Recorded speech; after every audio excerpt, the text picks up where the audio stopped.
الحمد لله كفى وسلام على عباده الذين اصطفى أما بعد فأعوذ بالله من الشيطان الرجيم بسم الله الرحمن الرحيم وقتلوهم حيث ثقفتموهم وأخرجوهم من حيث أخرجوكم والفتنة أشد من القتل صدق اللہ العظیم۔ گرامی قدر سامعین حضرات، ہم سلسلہ وار توہین رسالت اور اس کی سزا کے بارے میں عرض کر رہے ہیں۔ آج ہم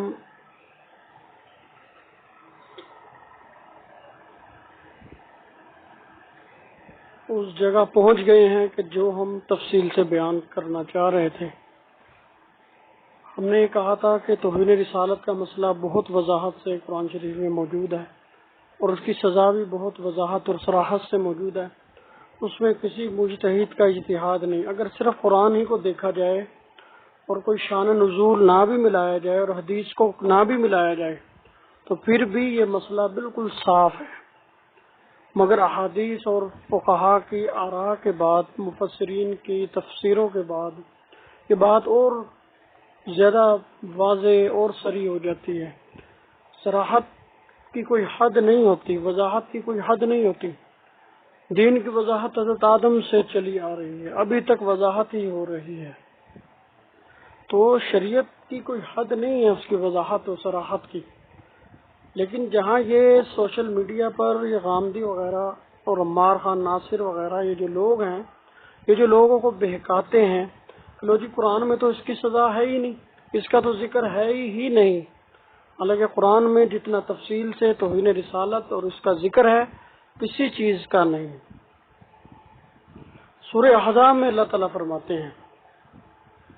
ان الذين يؤذون المؤمنين والمؤمنات ان الذين يؤذون الله ورسوله لعنهم الله في الدنيا والآخرة وأعد لهم عذابا مهينا۔ وہ لوگ جنہوں نے اللہ اور اس کے رسول کو ایذا تکلیف دی، دنیا اور آخرت میں ان پر لعنت، اور ان کے لیے اللہ تعالیٰ نے توہین کا ذلیل کرنے والا عذاب تیار کر لیا ہے۔ اب یہاں پہ فرمایا واضح طور پہ جنہوں نے اللہ اور اس کے رسول کو تکلیف دی، اور ایک تکلیف ہوتی ہے نبی علیہ السلام اور اللہ کے احکامات کو اوپر عمل نہ کرنا، اس سے بھی نبی اور اللہ کو تکلیف ہوتی ہے۔ لیکن اس کی سزائیں بتا دی ہیں قرآن میں کہ جو اللہ رسول کی بات نہیں مانے گا، فلاں حکم نہیں مانے گا، اس کا یہ حکم ہے، جو فلاں عقیدے پر عمل نہیں کرے گا اس کا یہ حکم ہے، فلاں جرم کرے گا تو اس کا یہ حکم ہے۔ لیکن یہاں واضح کر دیا ہے کہ اس کو دنیا میں بھی لعنت اور آخرت میں بھی لعنت۔ اب لعنت کیا ہے؟ یہ جو جس پر لعنت ہوگی وہ ملعون ہے۔ تو دنیا میں ملعون کی کیا سزا ہے اس ضمن میں؟ اور اگر آگے اللہ تعالیٰ فرماتے ہیں والذین یؤذون المؤمنین والمؤمنات بغیر ما اکتسبوا فقد احتملوا بہتانا واثما مبینا، کہ وہ لوگ کہ جنہوں نے مومن مردوں اور عورتوں کو تکلیف دی یا ان پر بہتان باندھے اور بغیر اس انہوں نے کوئی حرکت نہیں کی تھی، یعنی مسلمانوں کو معصوم لوگوں پر بلا وجہ ان کا جس میں قصور ہی کوئی نہیں تھا، ان پر جن لوگوں نے بہتان باندھے ان کو تکلیف دی۔ یہ بہتان باندھنا بھی تکلیف ہوتی ہے، الزام تراشی تکلیف ہوتی ہے جس کا ثبوت ہی نہ ہو۔ تو یہ فرمایا کہ بہت بہت بڑا یہ بوجھ اٹھا رہے ہیں، یعنی کسی پر ناحق الزام لگانے کا بہت بڑا جرم ہے، اور اس جرم کو وہ اٹھا رہے ہیں اور بہت بڑے گناہ کا ارتکاب کر رہے ہیں۔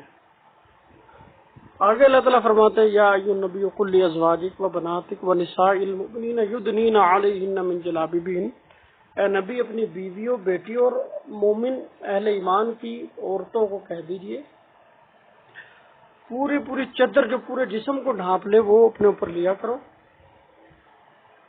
ذالک ادنی ان یعرفن فلا یؤذین، اور یہ جو نا ادنا سے ادنا درجہ ہوگا کہ تمہارا جس میں پتہ چلے، یعنی محسوس ہو جائے کہ یہ عورتیں ہیں اور ان کو پھر تکلیف نہ دی جائے۔ کیونکہ ایک ہوتا ہے کہ بندہ خود ہی اپنے آپ کو بے حجاب کر کے میک اپ کر کے اور اس طرح سے پیش ہوتا ہے، عوام میں جاتا ہے، لوگوں میں جاتا ہے کہ لوگ مجبور ہوتے ہیں، شیطان ان کو مجبور کرتا ہے ان کو تنگ کرو، لیکن خود بھی تو بندے کو کچھ احتیاط کرنی چاہیے، تو عورتوں کو احتیاط بتائی، ازواج مطہرات کو اور نبی علیہ السلام کی بیٹیوں کو اور بناتک اپنی بیٹیوں کو، اس سے پتہ چلا نبی پاک کی ایک بیٹی نہیں تھی، بیٹیاں تھیں، اور مومنین کی عورتوں کو کہہ دیجیے کہ پورے جسم کو ڈھانپنے والا، تو خود احتیاط پھر کریں۔ اس کے بعد اگر کوئی شر پسند کوئی شر کرتا ہے، کوئی بدبختی کرتا ہے، کوئی فتنہ پروری کرتا ہے، کوئی فساد کرتا ہے، تو پھر ان کو تکلیف نہ دی جائے، تو پھر سارا جرم ان کا ہی ہوگا کہ جو تنگ کرنے والے ہیں، کیونکہ یہ عورت کا جس حد تک تھا، اس نے اپنے آپ کو لحاف میں، برقعے میں، چادر میں، بڑے برقعے میں لپیٹ لیا، اپنے آپ کو چھپا لیا۔ اب اس کے بعد نہ اس کا چہرہ نظر آئے، نہ پاؤں، نہ ہاتھ، نہ کسی کو محسوس ہو یہ بوڑھی ہے یا جوان ہے، تو پھر کیوں کون کس کو، پھر اگر کوئی شر پسندی کرتا ہے، ان کو چھیڑتا ہے، تنگ کرتا ہے، ان کو پکڑتا ہے یا ان کے ساتھ ناشائستہ حرکت کرتا ہے، نازیبا الفاظ ان پہ کستا ہے، تو پھر وہ ان کو تکلیف دے رہا ہے۔ ازواج مطہرات ہوں، نبی پاک کی بیگمات اور بیٹیاں ہوں، یا اہل ایمان کی عورتیں ہوں۔ وقان اللہ علیہ حکمت، اللہ تعالیٰ حکمت والا اور جاننے والا ہے۔ اور آگے اللہ تعالیٰ فرماتے ہیں سورہ احزاب میں ہی، لَئِن لَّمْ يَنْتَهِ الْمُنَافِقُونَ وَالَّذِينَ فِي قُلُوبِهِم مَّرَضٌ وَالْمُرْجِفُونَ فِي الْمَدِينَةِ لَنُغْرِيَنَّكَ بِهِمْ ثُمَّ لَا يُجَاوِرُونَكَ فِيهَا إِلَّا قَلِيلًا،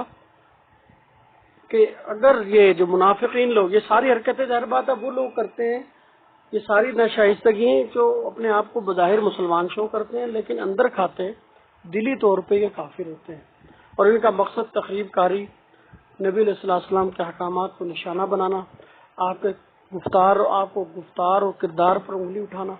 اور ازواج ان کی عورتوں کو تختہ مشق بنانا۔ تو لَئِن لَّمْ يَنْتَهِ الْمُنَافِقُونَ، اور اگر منافق باز نہیں آئے، وَالَّذِينَ فِي قُلُوبِهِم مَّرَضٌ، اور وہ لوگ جن کے دلوں میں کجی ہے، مرض ہے، روگ ہے، جن کے دلوں میں شرارت ہے، خباثت، نجاست، غلاظت ہے، کہ وہ تنگ کرنا ہے، اہل ایمان کو تنگ کرنا ہے، یا ان کو ایشوز کو چھیڑنا ہے، کہ اسلام پر ہی حرف بازی کرنی ہے، نکتہ چینی کرنی ہے، جن کے دلوں میں کدورت اور مرض اور روگ ہے،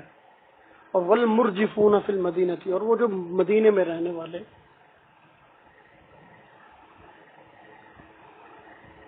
فی المدینہ لنغرینک بہم،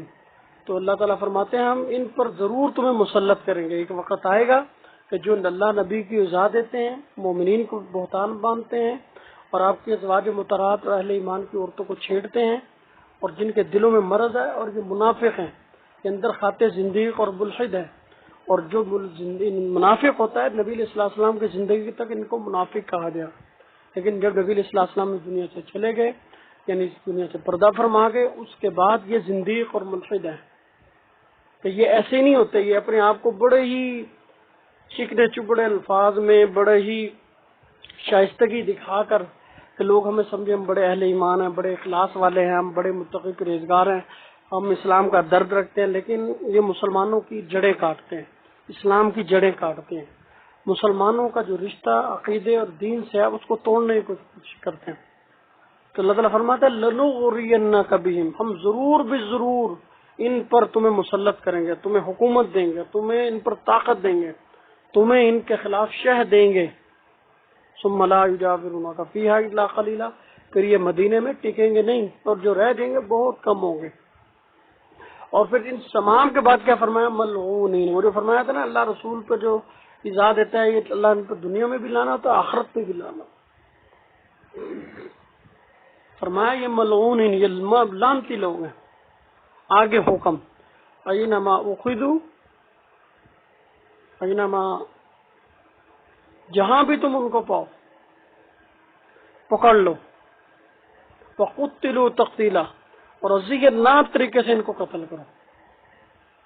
اور آگے فرمایا سنت اللہ فی الذین خلو من قبل ولن تجد لسنت اللہ تبدیلا، یہ آج کا حکم نہیں ہے، یہ اس وقت کا طریقہ ہے کہ جو آپ سے پہلے، اور اللہ تعالیٰ کی جو سنت اور ترتیب وہ بدلتی نہیں ہے، یعنی شر پسندوں کے خلاف. ایک ہے کہ بندہ کوئی جرم کا ارتکاب کرتا ہے، کسی کو قتل کرتا ہے، زنا کرتا ہے، جھوٹا الزام لگاتا ہے، یہ اس کی بات نہیں ہو رہی ہے. یہ پری پلان جتھا بازی، گروپ بندی، وہ تخریب کاری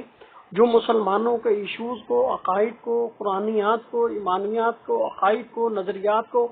مسلمانوں کے افکار کو، ان کے مروجہ طریقے کو، ان کے نبی کی سنت کو، ان کو صرف عمل نہیں کر رہا. جیسے سوشل میڈیا پہ اینکر اور پرسن اور ان چینل پہ بیٹھ کے جو صحافی کرتے ہیں،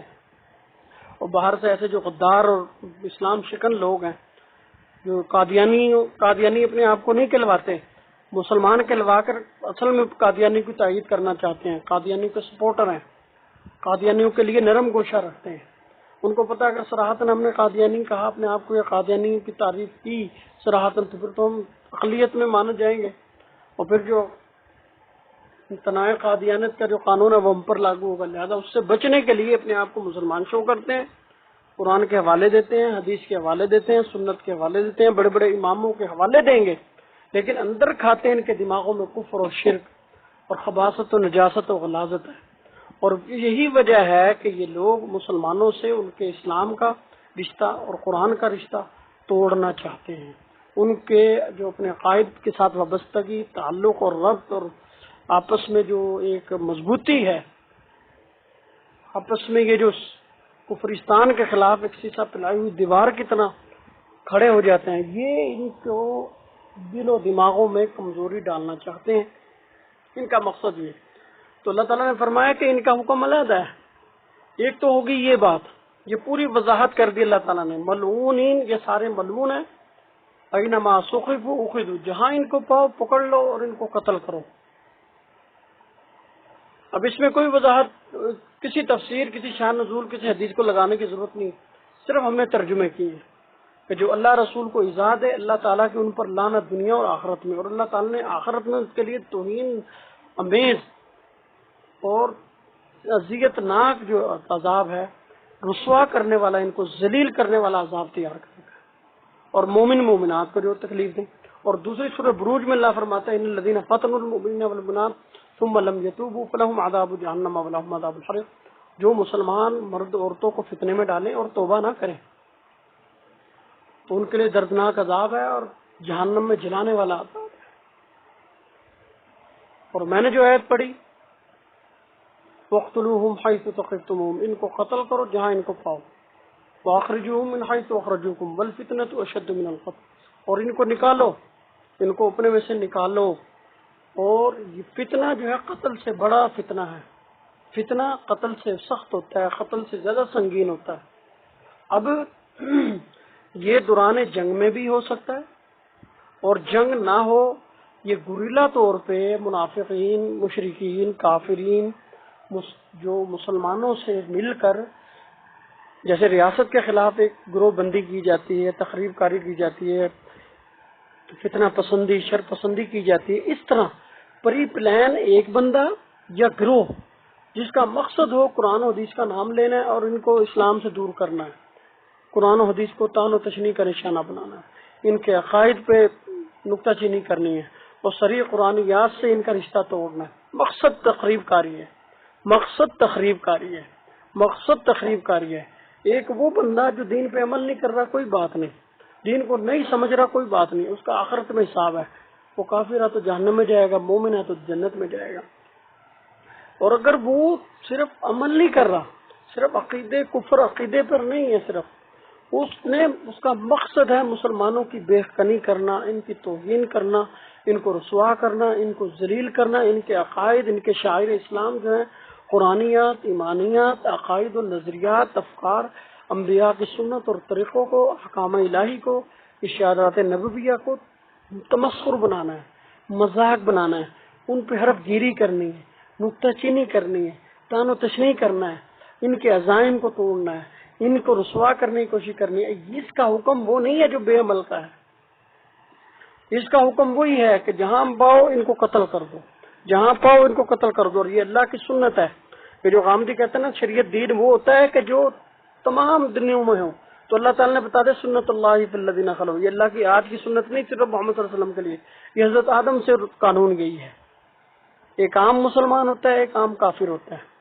لیکن ایک کافر وہ ہوتا ہے جو تخریب کار ہوتا ہے، جو شر پسند ہوتا ہے، جو توہین رسالت کرتا ہے، جو گستاخ ہوتا ہے، جس کا کام حرف گیری، نکتہ چینی، شر پسندی، شر انگیزی ہوتا ہے. ایک جگہ اللہ تعالیٰ نے جو ہم نے دوسری آیت میں عرض کیا کہ فرمایا فتنہ قتل سے زیادہ سنگین جرم ہے. فتنہ جو ہے قتل سے زیادہ سخت ہے. تخریب کاری، شر پسندی، فتنہ پروری، شر انگیزی جو ہے یہ قتل سے بڑا جرم ہے، قتل سے برا سنگین سخت ترین چیز ہے. اس کا حکم وہ قتل والا نہیں ہے. قتل میں تو قصاص ہے، چوری کی تو ہاتھ کاٹ دو، لیکن راہزنی، ڈکیتی جو ہوتی ہے اس کا کوئی عام حکم نہیں ہوتا، اس کا قتل ہی ہے. جو راہزن ہوتا ہے، جو تخریب کاری کرتا ہے، ایک عام حدود میں اگر آتا ہے، ایک عام حدود میں آتا ہے، تو ہم نے عرض کیا تھا یہ سب سے سنگین ترین حد ہے. تو اب دنیا سوچے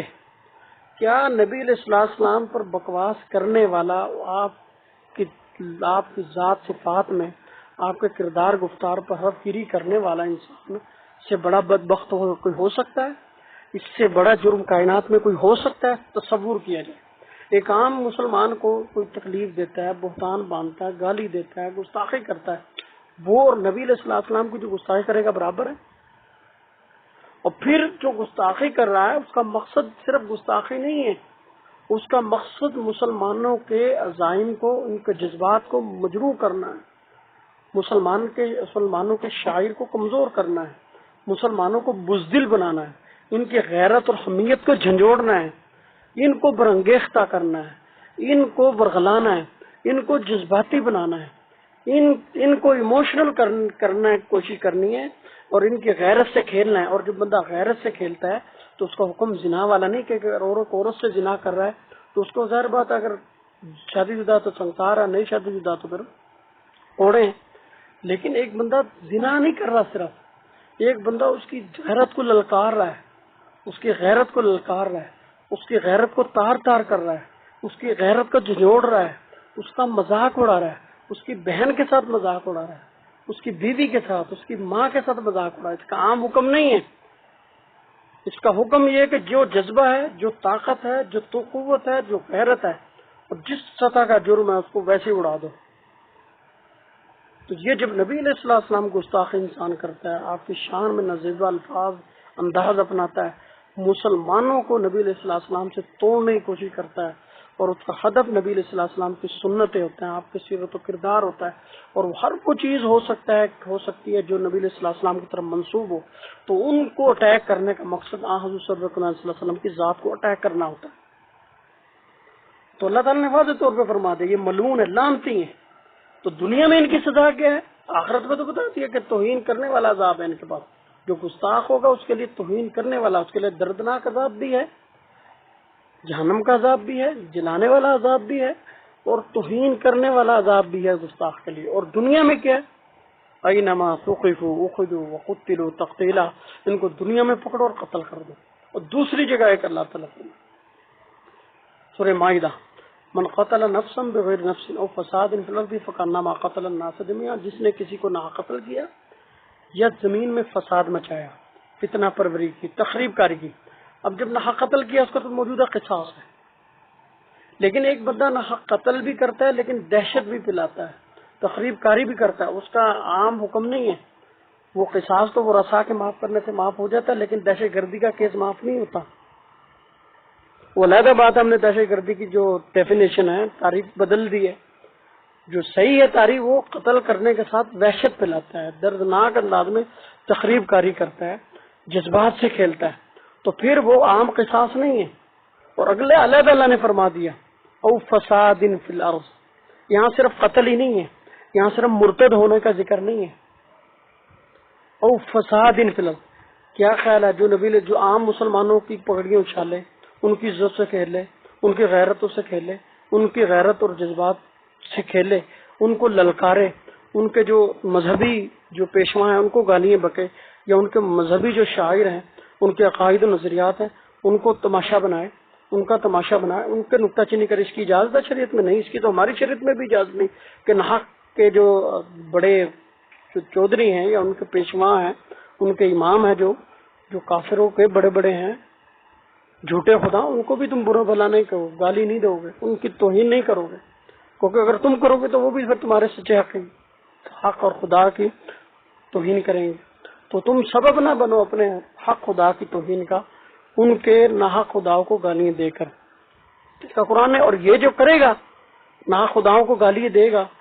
تخریب کاری کرے گا اور یہ شرانگیزی کرے گا، فتنہ پروری کرے گا، فساد مچائے گا دنیا میں، اس کا بھی حکم فَكَأَنَّمَا قَتَلَ النَّاسَ جَمِيعًا۔ یہ عام قصاص والا حکم نہیں ہے، بلکہ یہ پوری انسانیت کو مارنے قتل کرنے کے مترادف ہے۔ وَمَنْ أَحْيَاهَا فَكَأَنَّمَا أَحْيَا النَّاسَ جَمِيعًا۔ اور جو کوئی ایسے ناحق قتل کو بچائے گا، ناحق قتل کو بچائے گا، فتنہ پروری کی سرکوبی کرے گا، شرانگیزوں کو مارے گا، تخریب کاروں کو مکائے گا، دہشت گردوں کو بٹائے گا، تو پھر یہ پوری انسانیت کو زندہ اور باقی رکھنے کے مترادف ہے۔ آگے اللہ تعالیٰ پھر خود ہی فرماتے ہیں انما جزاء الذین یحاربون اللہ ورسولہ، جو لوگ بھی اللہ اور رسول سے جنگ کرتے ہیں، لڑتے ہیں۔ یہ عام جنگ نہیں ہے، ایک تو ہے نا جو نبی علیہ الصلوۃ والسلام سے جنگ ہوئی اور وہ پکڑے گئے قیدی، اس کے حکم ہے علیحدہ۔ جو جنگوں میں پکڑے جاتے ہیں، غزوات میں یا مسلمانوں کی لڑائیوں میں پکڑے جاتے ہیں، ان کے لیے جنگی قوانین کے مطابق علیحدہ احکامات۔ یہ اور ہے، یہ فساد سے متعلق ہے۔ وہ محاربہ جو کر رہا ہے وہ صرف نبی علیہ الصلوۃ والسلام کے حکم پر عمل نہیں کر رہا، جو نبی پاک کے حکم پر عمل نہیں کر رہا، قرآنی تعلیمات پر حکم نہیں کر رہا، اس کا علیحدہ حکم ہے کہ بھئی جہنم میں اگر مشرک ہے، کافر ہے، منافق ہے، اس کا حکم علیحدہ ہے۔ کہ اگر عام منافق ہے، دل میں کفر ہے اور بظاہر اسلام پھیلا رہا ہے، یا مشرک ہے یا کافر ہے، وہ میں نے قرآن کو نہیں مانتا نہ حدیث کو مانتا ہوں، ٹھیک ہے، وہ جہنمی۔ جو مانتا ہے عمل کرتا ہے وہ جنتی ہے۔ لیکن ایک درمیان میں ہے جو مانتا بھی نہیں لیکن تخریب کاری پلاتا ہے، تان و تشنیع کرتا ہے، شریعت کے احکامات سے کھیلتا ہے، ان کا حکم ہے انما جزاء الذین یحاربون اللہ ورسولہ۔ وہ لوگ جو تخریب کاری کرتے ہیں اللہ رسول کے معاملات میں، وَيَسْعَوْنَ فِي الْأَرْضِ فَسَادًا، یا زمین میں تخریب کاری کرتے ہیں علیحدہ سے، اللہ رسول بھی نہیں ہے۔ اور اس کی وضاحت ہم نے سورہ احزاب سے بتا دی۔ ایک تو اللہ رسول کا وہاں کا ایذا دیتا ہے، تکلیف دیتا ہے، ان سے تخریب کاری کرتا ہے، ان کے بارے میں شرنگیزی، قرآن و حدیث کے بارے میں شرنگیزی پڑھتا ہے، اللہ رسول کی ذات و صفات کے بارے میں شرنگیزی کرتا ہے، یا مومن مومنات کے بارے میں شرنگیزی فتنہ پروری کرتا ہے، یا ازواج مطہرات اور نبی علیہ السلام کی بیگمات اور بیٹیوں کے بارے میں، یا اہل ایمان کی عورتوں کے بارے میں وہ کرتا ہے۔ وہ لوگ کون ہیں؟ منافق ہیں، جن کے دلوں میں کجی ہے، ٹیڑھا پن ہے، اور جو بھی کچھ ہے ان کے بارے میں اللہ تعالیٰ نے اس کی اور وضاحت کر دی، انما سخفوا خود وقتلوا تقتیلا، سورہ احزاب میں۔ اس لیے ہم نے اسے وضاحت والی چیز کو پہلے بتایا ہے۔ یہاں بتایا جزاء الذی، اس کی سزا یہ ہے ان تمام لوگوں کی، اللہ رسول کو ایذا دینے والوں کی۔ یہ عام میں نے منکرین کا ذکر نہیں کر رہا، عام کافر و مشرکوں کا ذکر نہیں کر رہا، وہ کافر مشرکوں کا ذکر کیا جا رہا ہے، وہ مسلمان بظاہر مسلمانوں منافقوں کا ذکر کیا جا رہا ہے جو تخریب کار ہیں، شرنگیز ہیں، فتنہ پرور ہیں،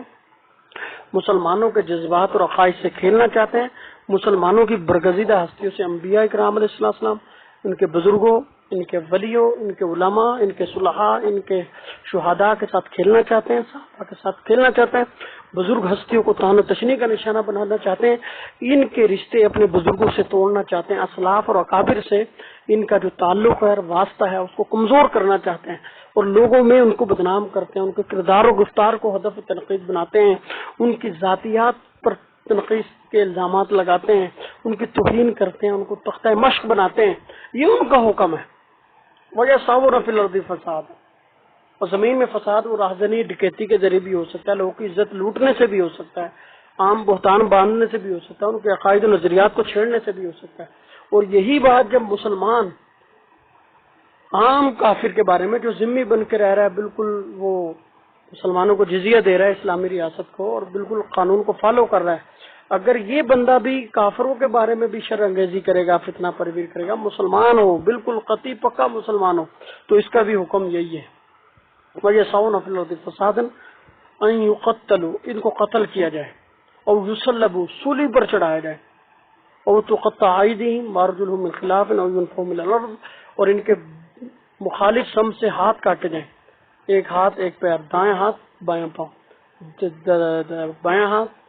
دایاں پاؤں، یہ کاٹے جائیں، اور ينفوا من الارض، ان کو اپنے ملکوں سے نکال دیا جائے، در بدر کر دیا، جلا وطن کر دیا جائے، ذالک لہم خزی فی الدنیا ولہم فی الآخرۃ عذاب عظیم، یہ ان کا دنیا میں سنگین ترین یہ رسوائی ہے، ذلت امیز ان کی یہ سزا ہے، عذاب ہے، اور آخرت میں بھی ان کے لیے بڑا عذاب ہے۔ آگے فرمایا الا الذین تابوا من قبل ان تقدروا علیہم، اور جو لوگ ان کی گرفتاری سے پہلے،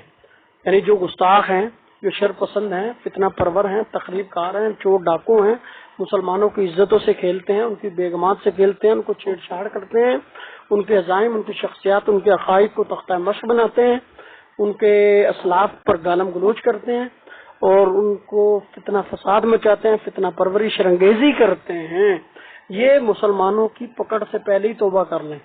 ان کو پتہ ہی نہ چلا ہو، وہ تخریب کاری کرتے رہے چپ کر کے گوریلا طور پہ، جیسے اب پوری دنیا میں جہاں بھی اقلیات میں ہوتے ہیں، جہاں ان کے چرچ، گرجے یا بندر یا گردوارے ہوتے ہیں، وہاں یہ کچھ نہ کچھ شر پسند ہوتے ہیں، وہ اپنے طور پہ کوئی نہ کوئی مسلمانوں کے خلاف لاوے پکا رہے ہوتے ہیں، پروپیگنڈا کر رہے ہوتے ہیں، پروپیگیشن کے لیے مہمیں تیار کر رہے ہوتے ہیں، گوریلا طور پہ مسلمانوں کو کفر و کافر بنانے کی مہمیں NGOs بنا رہے ہوتے ہیں۔ وہ اگر مسلمانوں کے تسلط میں نہ آئے، مسلمانوں کی گرفت میں نہ آئے، مسلمانوں کو پتہ نہ چلے، مسلمانوں کے ان پر ہاتھ نہ پڑے، اس سے پہلے توبہ کر لیں تو ٹھیک ہے، جب پکڑے جائیں پھر نہیں چھوڑنا پھر۔ اور ظاہر بات ہے اللہ تعالیٰ نے اپنے بارے میں تو بتا دیا، میرے بارے میں کوئی اس طرح کرے تو اس کا اللہ تعالیٰ نے کہا کہ اس کی سزا دو، اس کی سزا بتا دی، قرآن میں موجود ہے، اور یہ بھی فرما دیا کہ اس کی کیا کیا سزا ہے، جو چوری کرے گا اس کی کیا سزا ہے، جو زنا کرے گا اس کی سزا کیا ہے، جو قتل کرے گا اس کی سزا کیا ہے۔ لیکن ایک بندہ چوری نہیں کر رہا، صرف قتل نہیں صرف کر رہا، ایک بندہ تخریب کاری کر رہا ہے۔ تخریب کاری وہ دینی بھی ہو سکتی ہے، دنیاوی بھی ہو سکتی ہے، حقوق اللہ میں بھی ہو سکتی ہے، حقوق العباد میں بھی ہو سکتی ہے، تو دونوں کا حکم یہ ہے۔ اس لیے اللہ تعالیٰ انما جزاء الذین یحاربون اللہ ورسولہ، یہ عام جنگوں کا حکم نہیں ہے، یہ تخریب کاری پھیلانے والا گوریلا طور پہ اللہ رسول، احکام قرآن، احکام شریعت، سنت، حدیث و قرآن، نبی علیہ السلام کے ارشادات کو وہ تخریب کاری کا نشانہ بناتا ہے، یا مسلمانوں کے جذبات سے کھیلتا ہے، ان کی شخصیات سے کھیلتا ہے اور فتنہ فساد کا باعث بنتا ہے۔ ایک قرآن میں واضح فرمایا فتنہ قتل سے زیادہ سنگین ہے، اور اس نے بھی اس آیت میں بھی وضاحت اللہ نے بتا دیا کہ جس نے عام قتل نہیں کیا لیکن تخریب کارانہ قتل کیا، شرنگیزی والا قتل کیا یا فتنہ فساد مچایا، تو اس نے پوری انسانیت کو قتل کرنے کے مترادف ہے۔ پوری انسانیت کو قتل، جو دہشت گرد ہے وہ پوری انسانیت کو قتل کرنے کے مترادف ہے۔ جو اللہ رسول کا گستاخ ہے، شریعت کے احکامات سے کھیلتا ہے، مذاق اڑاتا ہے، ہم نے صرف ترجمے کیے، ہم نے کوئی شان نزول بیان نہ کیا ہے نہ اب کرنا ہے، جتنے ہم نے کرنے تھے شان نزول وہ کر دیے۔ اب اس آیت کے ترجمے دیکھ لیں، آیتیں منسوخ نہیں ہیں، کسی کے نزدیک منسوخ نہیں ہے، کسی محدث، مفسر، فقیہ، مجدد، صوفی، عالم، فاضل کے نزدیک، کسی کے نزدیک یہ منسوخ نہیں ہے آیتیں، یہ آج تک موجود ہے۔ ان کو آیت خرابہ بھی کہا جاتا ہے، اور یہ تخریب کاروں کے لیے ہیں۔ تو سورہ احزاب میں ان تخریب کاروں کی مکمل تفصیل ہے، اور یہاں صرف حکم کی تفصیل ہے۔ وہاں حکم بتایا انما ثقفوا خذوا وقتلوا تقتیلا، اس کی بیک گراؤنڈ بتائیے تفصیل سے کہ آج حکم نہیں ہے، حضرت آدم کے زمانے میں بھی یہی تھا، حضرت موسیٰ، حضرت عیسیٰ، حضرت ہارون، حضرت ہر نبی کے زمانے میں یہی حکم رہا، شروع اسلام سے یہی حکم ہے، یہی بتایا اللہ تعالیٰ نے وہاں۔ اور وہاں بتایا کون کون ہو سکتے ہیں جن کے ساتھ تخریب کاری ہو سکتی ہے، ان کا کیا حکم ہے، کیسے ہے۔ اب چونکہ اب بات آ گئی کہ جب عام مسلمانوں سے کوئی تخریب کاری کرے اور معافی مانگ لے، اس کو سزا دو، وہ تو معاف ہو جاتا ہے۔ ایک بندہ چوری کرتا ہے، اس کو ہاتھ کاٹو، اور جو مسلمان سے یا کسی سے اس نے چوری کی وہ واپس دے دو، ختم ہوگی بات۔ یہ جو مستحق ہے اس کو قتل ہی کیوں کیا جاتا ہے؟ تو ہم نے پہلے بھی اس کا جواب دیا تھا، چونکہ نبی علیہ السلام میں موجود نہیں ہے، اپنے سامنے اپنے روبرو جن لوگوں کو جن گستاخوں نے گستاخی کی تھی، جن لوگوں گستاخی کی تھی، وہ نبی پاک نے کسی کو معاف کیا نہیں کیا، کیونکہ وہ خود اختیار رکھتے ہیں، وہ خود اختیار رکھتے ہیں، تو وہ جس کو چاہے معاف کریں، کیونکہ گستاخی تو جس کی توہین کیا، جس کی عزت سے کھیلا ہے بندہ، جس کی عزت سے کھیلا ہے، جس کی عزت سے کھیلا ہے، جس کی عزت کو تار تار کیا، وہ خود معاف کر سکتا ہے۔ اب چونکہ ایسا کوئی امکان نہیں کہ وہ معاف ہو جائے، تو اس لیے اس کی معافی نہیں، گستاخ اس کی توبہ بھی قبول نہیں، اس کی سزا ہے۔ ہاں اگر وہ اپنے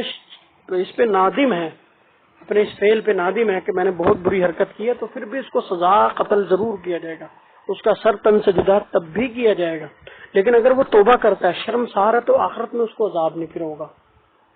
اور اگر توبہ بھی نہیں کرتا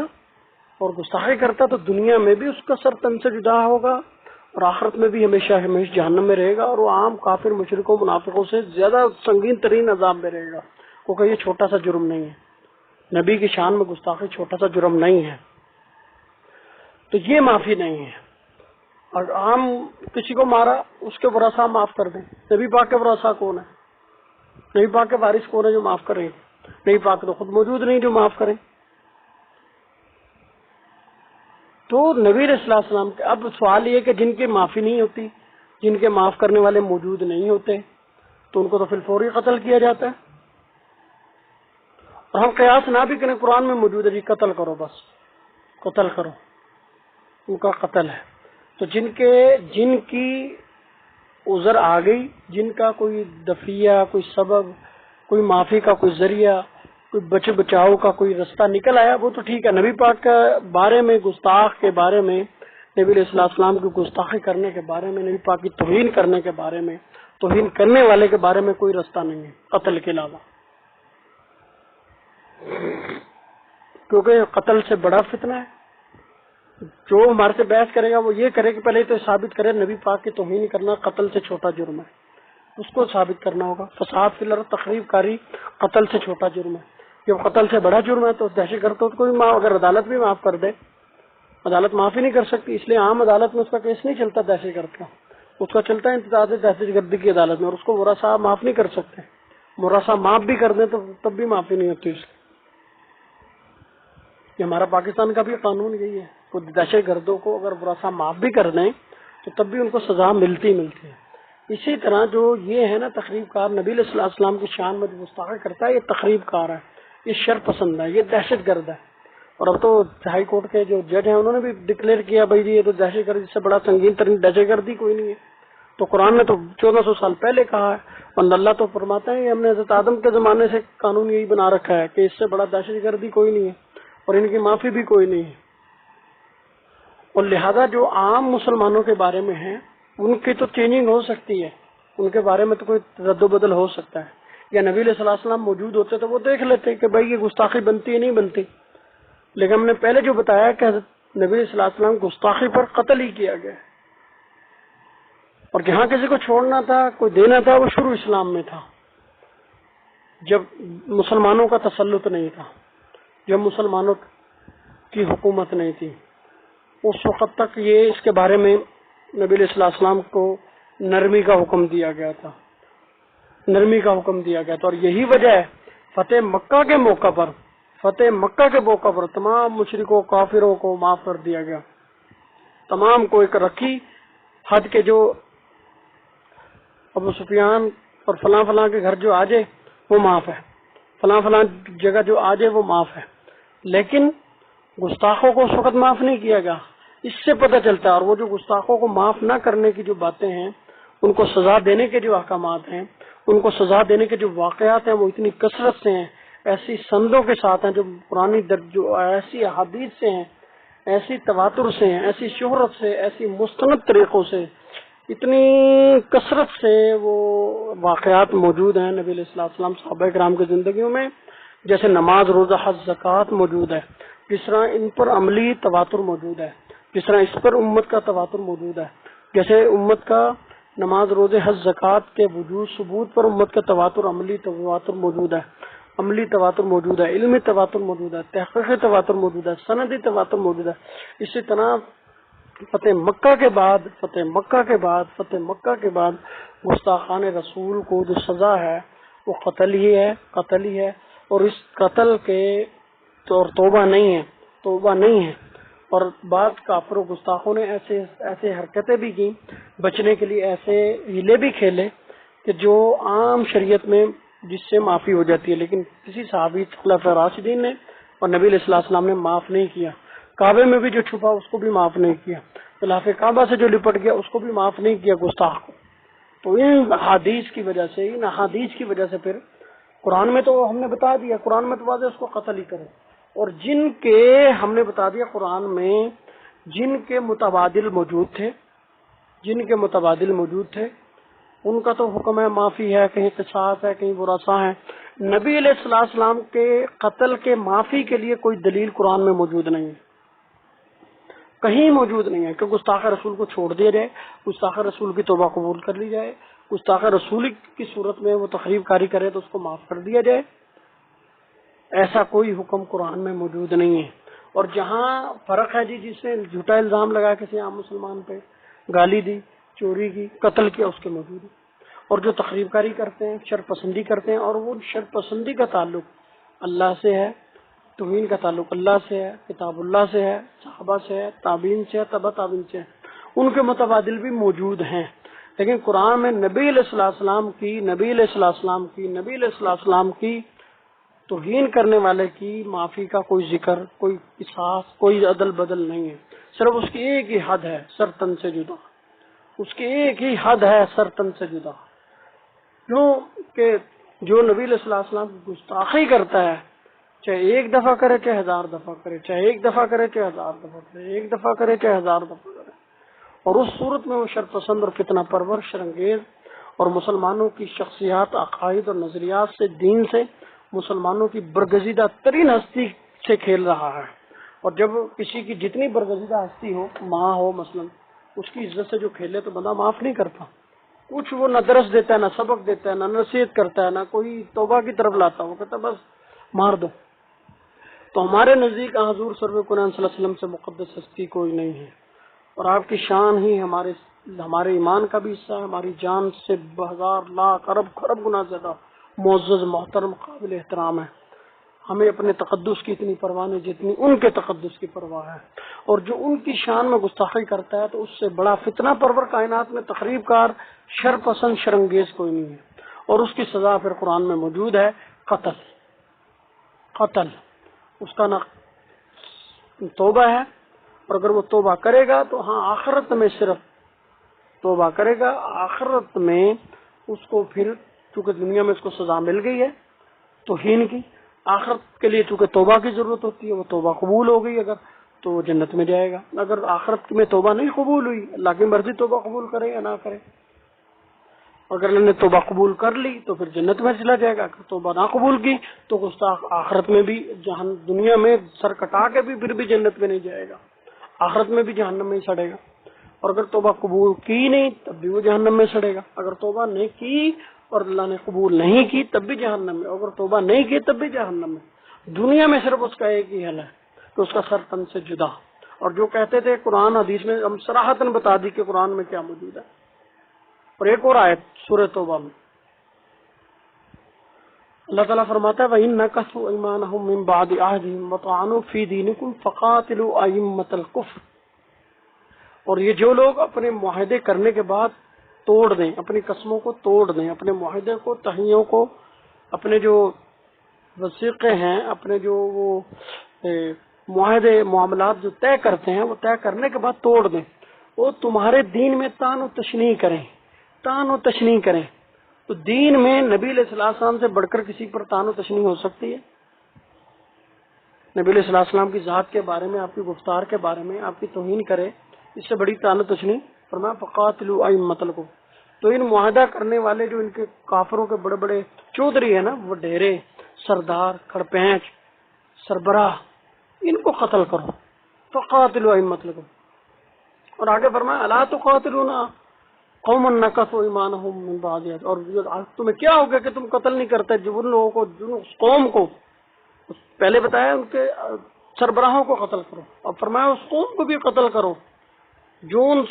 معاہدے توڑنے والے سربراہوں کے ماتحت قوم ہے، ان کو بھی قتل کرو۔ معاہدہ توڑنے والے لوگ اور سربراہ ہوں یا ان کے نوکر چاکر ہوں، ان کے غلام اور ان کے لاگی جو بھی کوئی ہو، ان کے ماتحت ان کو بھی قتل کرو۔ تم کیوں نہیں قتل کرتے؟ تم لا تقاتلون قوم، تم ان سے قتال کیوں نہیں کرتے؟ ان سے جنگ کیوں نہیں کرتے؟ ان کو مارتے کیوں نہیں؟ وَهَمُّوا بِإِخْرَاجِ الرَّسُولِ، کہ جن کا ارادہ یہ ہے، ایک تو انہوں نے معاہدہ توڑا، اور جن کا ارادہ یہ ہے در پردہ نبی علیہ السلام کو نکالنا اور نبی علیہ السلام کی توہین کرنا۔ جب نبی علیہ السلام کو نکالیں گے در بدر کریں گے، جلا وطن کریں گے، اپنے ملک سے در بدر کریں گے، تو کیا مقصد ہے؟ توہین کرنا مقصد ہے۔ اور آگے اللہ تعالیٰ فرماتے ہیں پورے احکامات کرنے کے بعد قاتلوہم یعذبہم اللہ بایدیکم، اللہ تعالیٰ نے ان کو تمہارے ہاتھ سے قتل کرنا ہے، اپنے ہاتھوں سے قتل کرو، اپنے ہاتھوں سے قتل کرو، کیونکہ یہاں اس کا احتمال ختم ہو گیا کہ جہنم کا عذاب ہوگا۔ قاتلوہم یعذبہم اللہ بایدیکم، ان کو خنجر سے قتال کرو، اور ان کو اللہ نے عذاب جہنم کا تو دینا ہی دینا ہے، لیکن ان کو عذاب تمہارے ہاتھوں سے دینا ہے۔ یہ جہنم کے جو بات ختم کر دی اللہ نے کہ آخرت کا عذاب ہوگا، آخرت کا عذاب اللہ کا مسئلہ ہے، لیکن یہاں دنیا کا عذاب بتایا جا رہا ہے۔ یعذبہم اللہ بایدیکم ویخزہم وینصر علیہم ویشفی صدور قوم مؤمنین، اور ان کو رسوا کرو، اللہ تعالیٰ ان کو عذاب دے گا تمہارے ہاتھوں سے، رسوا کرے گا، اور تمہیں ان پر غلبہ دے گا، تمہاری ان کے خلاف مدد کرے گا۔ ویشفی صدور قوم مؤمنین، اور مسلمانوں کے دلوں کو سکون دے گا، ان کو تسکین دے گا۔ مسلمانوں کو جو گستاخان رسول کو قتل کرنے کے بعد جو سکون ملتا ہے وہ سکون ملے گا۔ وَيُذْهِبْ غَيْظَ قُلُوبِهِمْ، اور جو ان کے مسلمانوں کے جو جذبات برانگیختہ ہوئے، ان کو جو غصے ہیں، ان کے جو دلوں میں اتنی رنجش پیدا ہو گئی، اتنا جو دشمنی بھر گئی، ان کا غصہ ٹھنڈا کرے گا۔ وَيَتُوبُ اللَّهُ عَلَىٰ مَن يَشَاءُ، اللہ تعالیٰ جس کو چاہتا ہے اس کی توبہ قبول کر لیتا ہے۔ اور اللہ تعالیٰ جہاں حق علم والا اور حکمت والا ہے، یہاں بھی اللہ تعالیٰ نے واضح فرما دیا۔ اور وَطَعَنُوا فِي دِينِكُمْ، وَطَعَنُوا فِي دِينِكُمْ، وَطَعَنُوا ایک عام معاہدہ کر رہا ہے اور توڑ دیا، اس کی کوئی بات نہیں، اس کا عام ہوتا ہے جنگ کرو جی، بس سیدھی سیدھی، اس کا علیحدہ ہے، علیحدہ بات ہے کہ عام بندہ ہے، اس نے معاہدہ کیا، معاہدہ توڑ دیا، اس کا علیحدہ جرم ہے۔ لیکن وَطَعَنُوا فِي دِينِكُمْ، یہ واضح احتمال ہے اس بات کا کہ وہ اللہ کے بارے میں توہین امیز بات کرتا ہے، نبی کے بارے میں، رسول اللہ صلی اللہ علیہ وسلم کے بارے میں، آپ کی سنت کے بارے میں۔ یہ دین ہے نا، جو چیز دین ہے وہ دین ہے، تو دین کے بارے میں جو کرے، تو نبی علیہ الصلوۃ والسلام کی ذات، آپ کی ہستی، آپ کی تقدیس، آپ کا احترام، آپ کی تعظیم، یہ دین نہیں ہے۔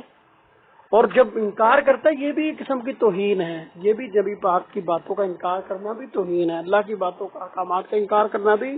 لیکن ان کا حکم علیحدہ بتا دیا گیا ہے،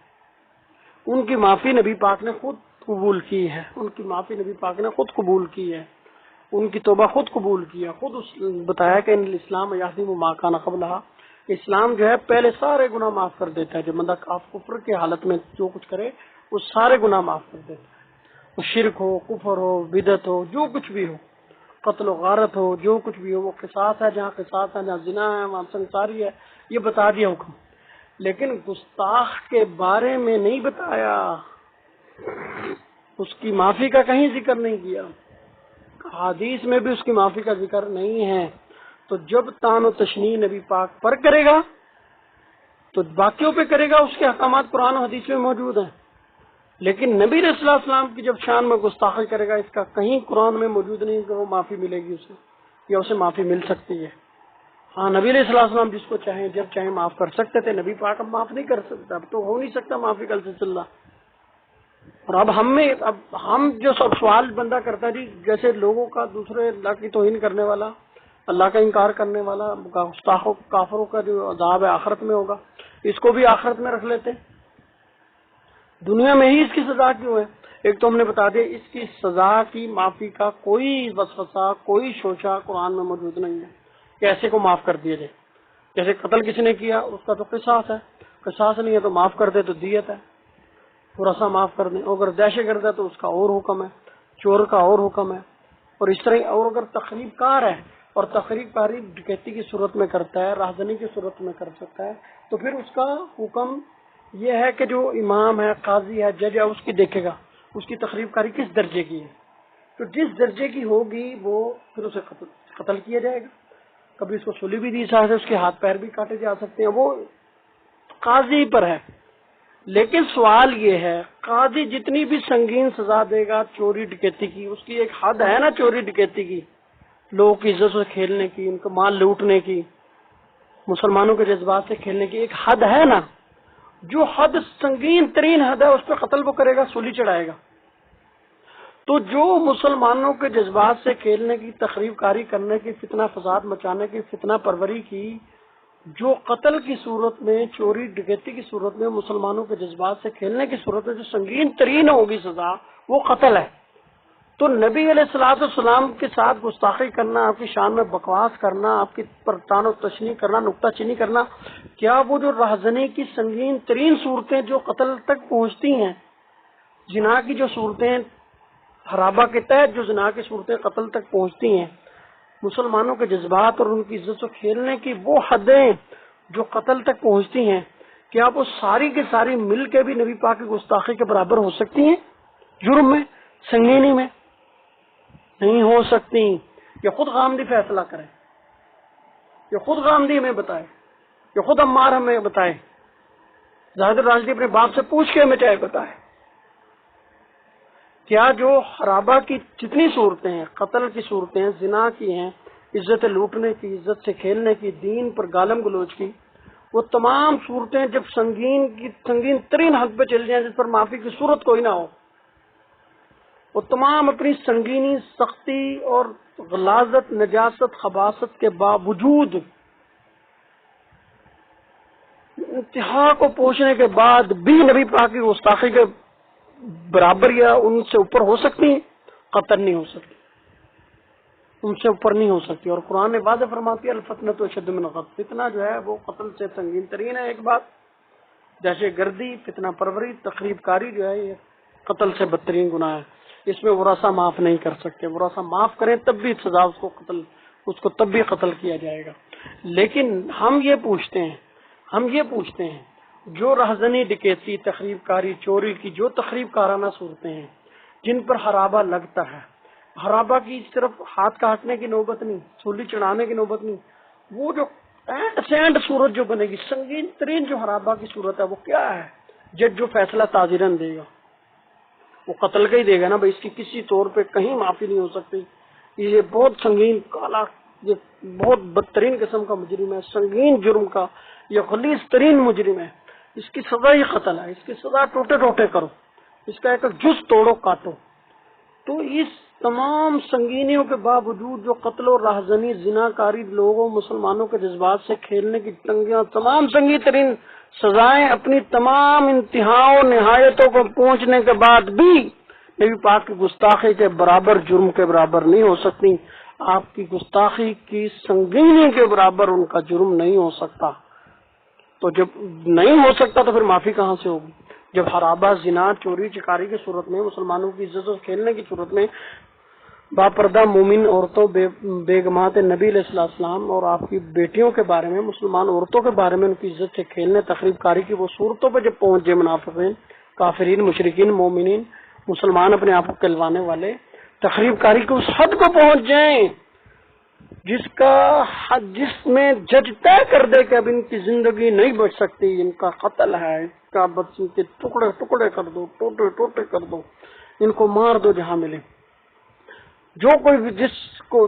کی حد یہی ہے، حد سے حد، نہایت سے نہایت کسی سزا کا یہی حکم ہوگا نا جی، قتل کر دو۔ تو ہم کہتے ہیں وہ تمام تخریب کاری، شر پرزدی، فتنہ پروری کی تمام صورتیں ملا لو، ملانے کے بعد ان کی سنگینی تمام حدود اپنی تمام نہایت و انتہا کو پہنچ جائے تو نبی علیہ السلام کی گستاخی کے جرم کی سنگینی کے برابر ان کی سنگینی نہیں ہو سکتی، نبی علیہ السلام کی توہین کے برابر ان کا جرم نہیں ہو سکتا، نبی علیہ السلام کی گستاخی کے برابر ان کی غلاظت، خباثت، نجاست، شرارت، فتنہ پروری، شرنگیزی نہیں ہو سکتی۔ جب نہیں ہو سکتی تو پھر وہ معاف کیسے ہوگا؟ اور معاف کرنے والا ہی موجود نہیں ہے۔ تو معلوم یہی ہوا کہ سرتن سے جدا توحید، گستاخان رسول کی ایک ہی سزا، سرتن سے جدا گستاخان رسول کی ایک ہی سزا اور کوئی معافی نہیں۔ اور اب ہم اگلے لیکچر میں، اپنے بیان میں، اگلے درس میں ہم یہ بتائیں گے کہ نبی علیہ السلام کی احادیث کیا کہتی ہیں۔ ہم نے ایک بیان کیا ہوا پہلے بھی گھنٹے ڈیڑھ گھنٹے کا، اس میں تفصیل سے نبی پاک علیہ السلام کے واقعات، صحابہ کرام کے واقعات، مفسرین، محدثین، فقہا، صلحاء، اولیاء کے واقعات اور مستند ان کے فتاوی اور ارشادات اور فتاوی کی روشنی میں بتایا تھا کہ گستاخ رسول کی معافی نہیں ہے۔ اس پر پوری امت کا اجماع ہے، پوری امت کا اتفاق۔ اب یہ غامدی اور عمار خان راشد یہ چھوچا پھیلاتے ہیں جی امام ابو حنیفہ رحمہ اللہ گستاخ رسول کو قتل کی سزا نہیں مانگتے، حد نہیں مانتے، وہ حد نہیں مانتے، بلکہ ان کے کئی اقوال ہیں، اور ایک قول یہ ہے کہ آپ جو ایک دفعہ جو توہین کرے گا اس کو قتل نہیں کیا جائے گا، اور ذمی کو قتل نہیں کیا جائے گا۔ توہین کے بارے میں ذمی کو قتل نہیں کیا جائے گا، توہین اگر ذمی کرے توہین تو قتل نہیں کیا جائے گا، اور جو ایک دفعہ اگر وہ کرے گا تو اسے تو معاف کر دیا جائے گا، بلکہ جو عادی مجرم ہوگا، جو جس کی گستاخی کرنے کی عادت ہوگی، اس کی ذمے کو قتل کیا جائے گا، اور وہ حدن نہیں تعزیرن کیا جائے گا، تعزیرن کیا جائے گا۔ یہ کہتے ہیں مار اور وہ، اور اس کو کہتے ہیں فقہ حنفی۔ حالانکہ فقہ حنفی، فقہ شافعی، فقہ مالکی، فقہ حنبلی، فقہ اہل تشیع، شیعوں کی فقہ بھی یہی کہتی گستاخ رسول کی ایک ہی سزا، سرطن سے جدا۔ صحابہ کرام، تابعین، تبع تابعین، خلفاء راشدین کے جتنے فیصلے اپنی حکومت میں ہوئے، اپنے دور خلافت میں انہوں نے کیے، سرطن سے جدا کیے۔ نبی علیہ السلام نے بہت سارے نبی علیہ السلام سے منسوب واقعات ہیں،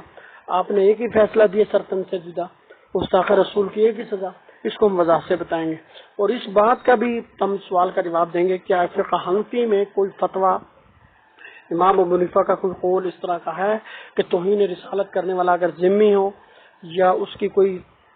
معافی ہے، کوئی نرمی ہے اس کی سزا میں؟ ہم واضح کر دیں اس میں کوئی نرمی نہیں، امام ابو حنیفہ رحمہ اللہ کے نزدیک بھی کوئی نرمی نہیں، کوئی اس کی گنجائش نہیں ہے۔ فقہ حنفی میں بھی قول کے مطابق کوئی گنجائش نہیں ہے، اور تمام محدثین فقہا، صلحاء، اولیاء کا اس پر اجماع ہے کہ گستاخ رسول کی کوئی معافی نہیں۔ گستاخ رسول سے جب گستاخی سرزد ہو جائے، چاہے ایک دفعہ ہو چاہے 1000 دفعہ ہو، جب وہ پکڑا جائے، جب وہ ثابت ہو جائے، تو پھر اس کی سزا سرطن سے جدائی ہے۔ وہ 1000 معافی مانگے، 1000 کلمے پڑھے، 1000 دعائیں دے، 1000 دعائیں کرے، 1000 توبے کرے، اس کی کوئی توبہ قبول نہیں، اس کی کوئی توبہ قبول نہیں۔ دنیا میں اس کی سرطن سے جدا ہی سزا ہے، آخرت میں اگر اللہ نے چاہا قبول کرے نہ کرے، اگر قبول کرے تو اللہ کی مرضی، نہیں کرتا نہ کرے، لیکن زمین میں اس کی نجاست اور خباثت، شرارت بخود سے اس کو زمین کو پاک کیا جائے گا، ہر لحاظ سے پاک کیا جائے گا۔ اور امام مالک نے تو واضح کہا کہ گستاخ رسول کے بارے میں پوچھا کیا حکم ہے، آپ نے فرمایا گستاخی کرے اور تم زندہ رہو، یعنی اگر پوری امت برباد ہو جائے گستاخ رسول کو مارنے کے لیے اور بربادی مول لینا پڑے، پوری انسانیت کو، تمام امت مسلمہ کو ایک گستاخ کو مارنے کے لیے، ایک گستاخ کو مارنے کی وجہ سے، مارنے کے باعث اس کو مارنے کی کوشش میں پوری امت برباد کر دی جائے، ہلاک کر دی جائے، مار دی جائے، قتل کر دی جائے، تو وہ قتل گوارا ہو، گستاخ کو نہ چھوڑو۔ اتنا سنگین، شریر ترین، غلیظ ترین وہ ناپاک انسان ہو جاتا ہے۔ وہ انسانیت کیا، درندہ کیا، اس کو تو کوئی مثال ہی کائنات میں کوئی نہیں، بے مثال قسم کا، انتہائی غلیظ ترین قسم کا وہ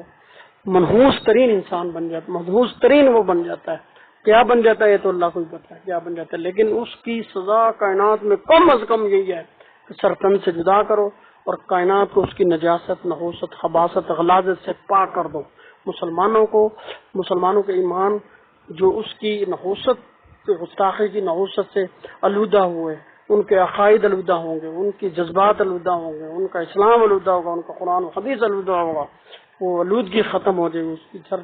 سر تن سے جدا ہوگا، تمام غلاظتیں، نجاستیں دنیا کی حد تک ختم ہو جائیں گی۔ اب آخرت میں اگر وہ توبہ کرتا ہے، معافی مانگتا ہے، اس گناہ پر شرمندہ ہوتا ہے اور اللہ تعالیٰ قبول کر لیتا تو اللہ کی مرضی، قبول کرے نہ کرے، کائنات میں اس کی کوئی معافی نہیں۔ فقہ حنفی میں معافی ہے، اور ہم جب فقہا کے فتاویٰ بتائیں گے اس وقت پھر بتائیں گے کیا مسئلہ ہے، یہ کیا امام حنیفہ کا جو مسلک ہے، جو فتویٰ ہے، جو قول ہے، جو رائے ہے، جو آپ کی اجتہاد ہے، وہ کیا کہتا ہے۔ اور حالانکہ جب اتنا صریح مسئلہ قرآن میں موجود ہو، جو وہاں قیاس نہیں کسی کا مان رہے، کسی بڑے سے بڑے مجتہد کا کوئی فتویٰ قبول نہیں ہوتا، کسی مجتہد کا، وہ بس اگر کوئی فتویٰ دیتا ہے تو وہ قرآن کی تائید میں ہی ہو سکتا ہے، قرآن کے خلاف نہیں۔ اور تمام ائمہ نے فتویٰ دیا ہے کہ ہماری کوئی بات، کوئی رائے، کوئی فتویٰ قرآن و حدیث سے ٹکرا جائے تو ہماری بات کو مارو دیوار سے، تو عمل کرو قرآن و حدیث پہ۔ تو اس کی روح سے تو ویسے فارغ ہو گئی وہ فتوے، اگر ہم بالفرض مان بھی لے غامدی اور عمار خان ناصر کی بات ہے اور ان کے جتنے دم چھلے ہیں ان کی باتیں مان لیں، تو جب قرآن و حدیث سے اتنی وضاحت سے ہم جو اتنے سارے بیانات دے رہے ہیں،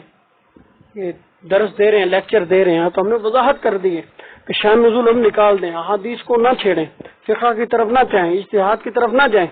ہم صرف قرآن ہی پر غور کریں، تو قرآن کی روح سے بھی گستاخی رسول سے بڑا سنگین سخت ترین جرم کوئی نہیں ہے کائنات،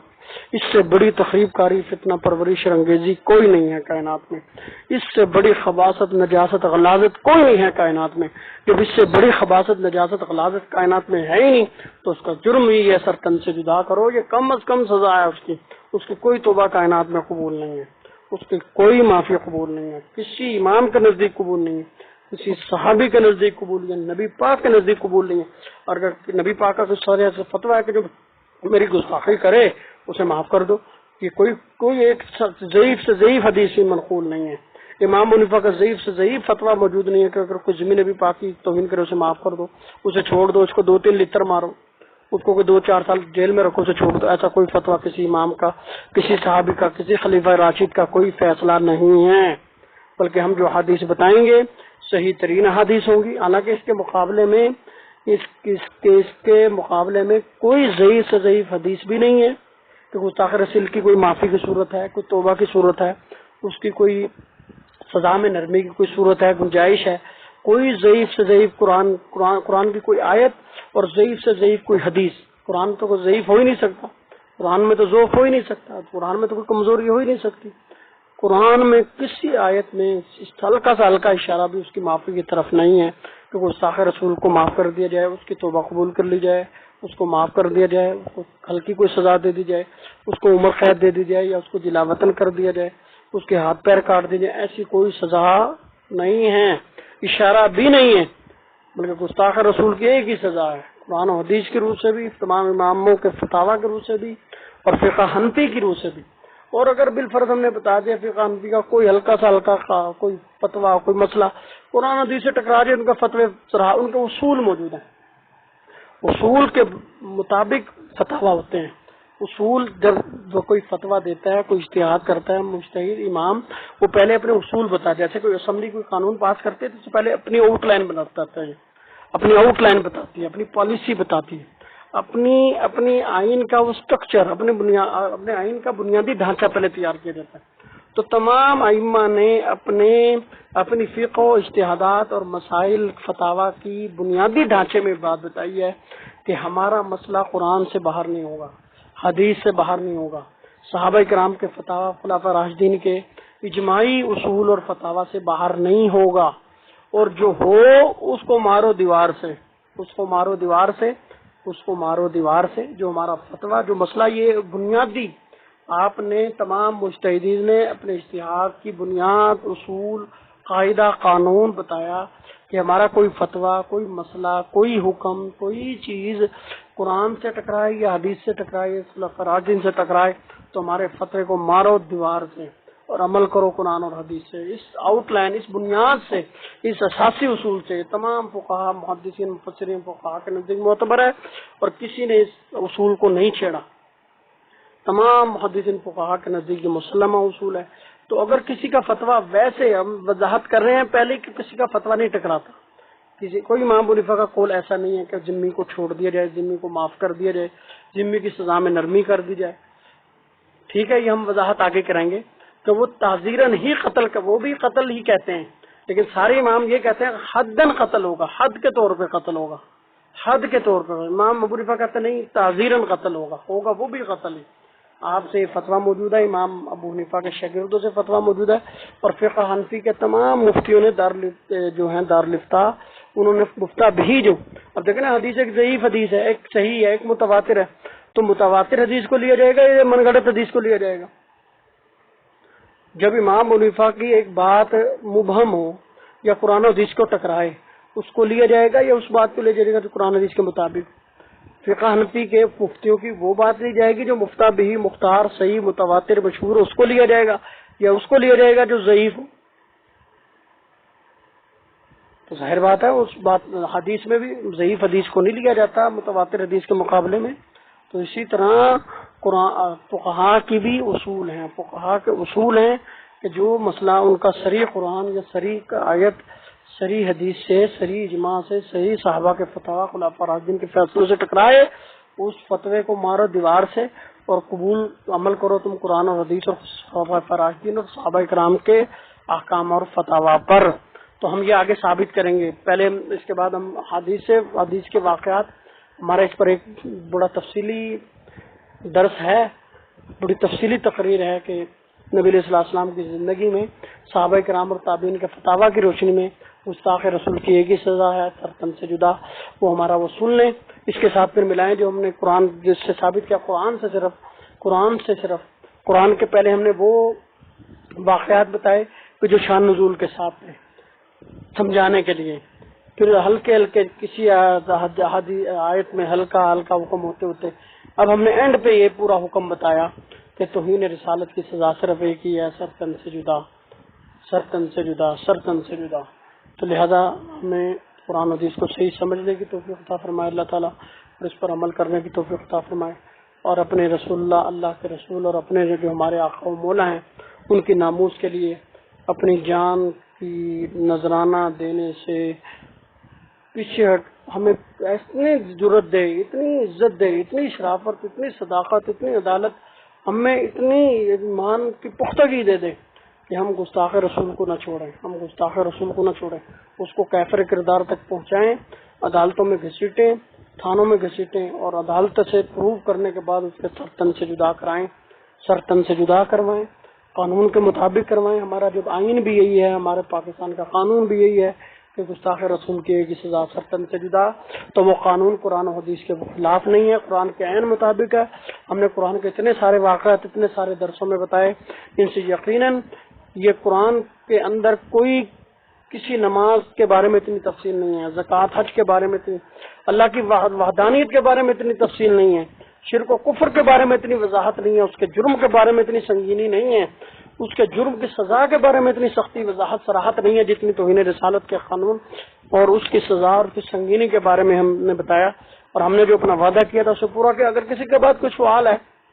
کوئی وضاحت اور ہے تو بتائے. ہم نے جو غامدی وغیرہ کی سنی تمام تقاریر، تمام بیانات، تمام اس کے لٹریچر، عمار خان ناصر کے جو توہین رسالت پہ پوری کتاب وہ پڑھی، اس پہ جو لوگوں نے جوابات لکھے وہ بھی پڑھے.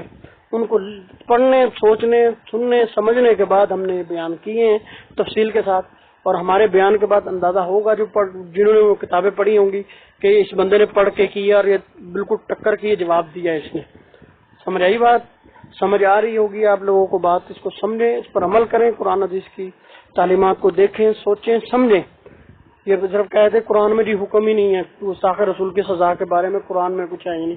تو ہم نے قرآن سے سنایا، یہ کہاں سے سنایا؟ اور ہم نے آج تو کسی تفسیر کو بھی ہم نے ذکر نہیں کیا، کسی شان نزول کو بھی ذکر نہیں کیا، تاکہ عام سے عام مسلمان ہمارے بیان کو سنیں اور تمام تفاسیر کو پڑھیں، ان کے بیانات اور لیکچر سنیں غامدی کے اور عمار خان ناصر وغیرہ کی کتابیں پڑھیں. تو انشاءاللہ تعالیٰ وہ اور آسانی سے، بڑی آسانی سے سمجھ جائے گا یہ بندے بے دین لوگ ہیں، ان کا اسلام سے، مسلمانوں سے کوئی تعلق نہیں، یہ بھی تخریب کار لوگ ہیں، یہ گستاخ رسول ہو کے ہم دم چھلنے ہیں. ان کا مقصد مرزائیت اور قادیانیت کو ہوا دینا ہے، ان کی سپورٹ کرنا ہے، در پردہ ان